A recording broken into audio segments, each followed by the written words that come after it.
Hi everyone, my name is Marissa, and I she/her pronouns, and I will be giving the Dharma talk today.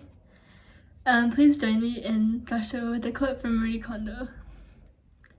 Letting go is more important than adding. Namo doubts. Namo doubts. Namo doubts. Namo doubts. Namo doubts. Namo doubts. Okay, I am a pretty messy person. If you enter my room at any given time, you'll likely find piles of random things scattered about. Or if I know people will be over, I shove them into random nooks and crannies in my room. I really try to be neat, but it's so hard to find a place for every little thing that I own, and it feels like I'm just always endlessly putting away things. Last month, I graduated from Seattle University, and I had to move all of my stuff from Seattle down back to Davis. I had accumulated so many things in the past 4 years since moving to Seattle that it was really difficult to pack everything. I did, however, go through everything there, and I gave quite a bit of clothes and other things to friends, local mutual aid groups, and Goodwill. After cleaning out old papers, tests, and clothes that I only wore once during freshman year, I still had a lot of boxes, and they barely fit in the car that we rented to drive home. It was so stressful, and the entire move, I just kept thinking that I just wanted to get rid of everything and, start over so I wouldn't have to deal with moving. So once I finally got home to Davis and unpacked everything, along with everything that I left at home, it was overwhelming.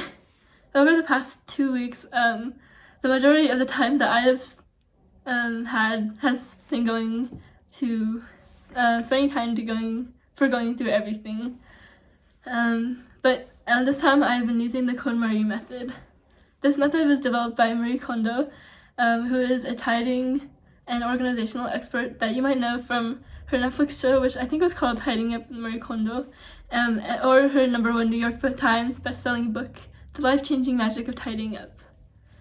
I remember I watched her Netflix show when it came out, and I was briefly inspired to go through everything that I owned, but I wasn't quite in the right mindset, and I quickly forgot because of school and my responsibilities. However, this summer I have to clean everything because I am moving very soon. The KonMari method, which can be found on Marie Kondo's website, is about tidying your stuff and thus tidying your life. She says, the true goal of tidying is to clear away clutter so that you can live the life you want. When you put your house in order using the KonMari method, you have no choice but to listen to your inner voice. Because the question of what you want to own is actually the question of how you want to live your life. When you reassess your belongings and organize your home, you set the stage for a huge transformation. This is the magic of tidying. And Marie Kondo's catchphrase is, does this spark joy? And if something doesn't, then you should think about whether you actually want to keep it or not. Yeah, my mom has helped me use Marie Kondo's method during the summer and has helped me go through her steps. And Marie Kondo's first step is to imagine your ideal lifestyle. Then you can have a plan in mind when you start sorting through your stuff. This was very helpful to me, because I started out with a lot of stuff, but I want to get rid of some so it's not as stressful next time I have to move. And now I have to constantly remind myself that I will have to move everything probably multiple times, and then there's a limit to the amount of stuff that I can move. Another helpful tip from my mom is that if you haven't worn or used a thing in the past 6 months, you will likely not use it again, and someone else will probably make better use of it. Rather than your clothes collecting dust in your closet, they would probably be put to much greater use with someone who will wear them and cherish the clothes, at least more often. The second rule I learned from Marie Kondo is to ask yourself if it sparks joy. Marie Kondo recommends that you put everything that you own into piles. For example, you put all of your clothing into one pile, just so you can see what you're dealing with, like the amount of clothes that you own. And then you go through each garment, you can hold it up, and then you ask your garment, does this spark joy? And then if it does, you can put it off to one side to keep. And if it doesn't spark joy, then I would suggest getting rid of it, because there's no use in keeping things that do not spark joy, at least for you. Yeah, I think that Marie Kondo is a great example of the Buddhist idea of non-attachment. I'm definitely not an expert myself on non-attachment, but cleaning out and using the KonMari method has helped me a lot to clean my physical space and to clean my mind as well. Without as much clutter, at least as I used to have. I definitely feel more free and less stressed. It's so hard to practice non-attachment, which is why I have to practice it a lot by doing things like Marie Kondoing everything that I own.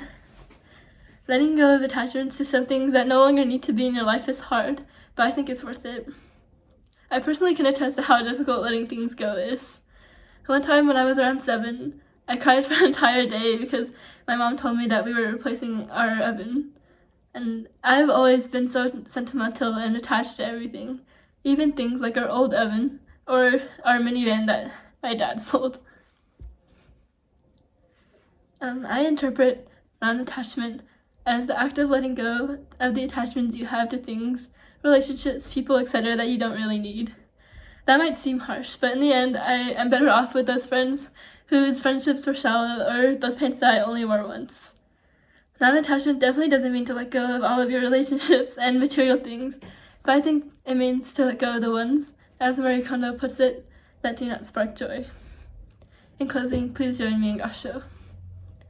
Namo Buddhas. Namo Buddhas. Namo Buddhas. Namo Buddhas. Namo Buddhas. Namo Buddhas. Thank you, Marissa, for that wonderful Dharma talk.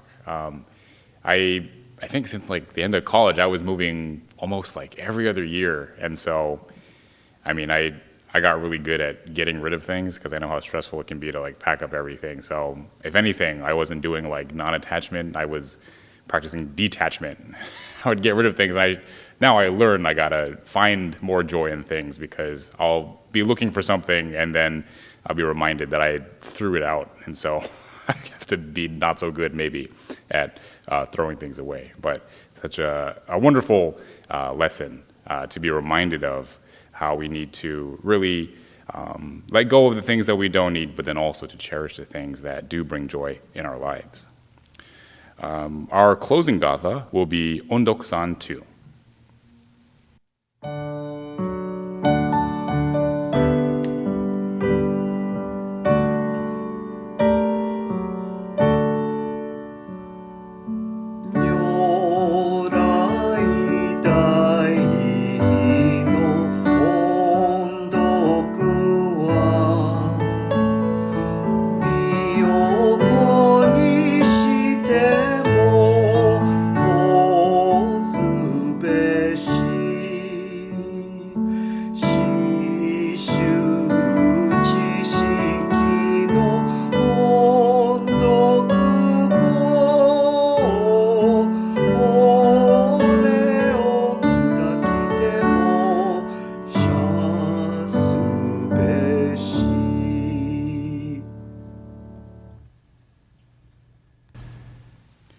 If you please join me in Gasho for closing meditation.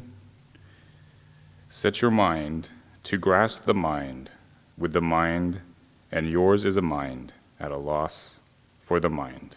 Namo Amida Butsu. Namo Amida Butsu. Namo Amida Butsu. Namo Amida Butsu. Namo Amida Butsu. Thank you everyone for attending today's service. We will now have announcements.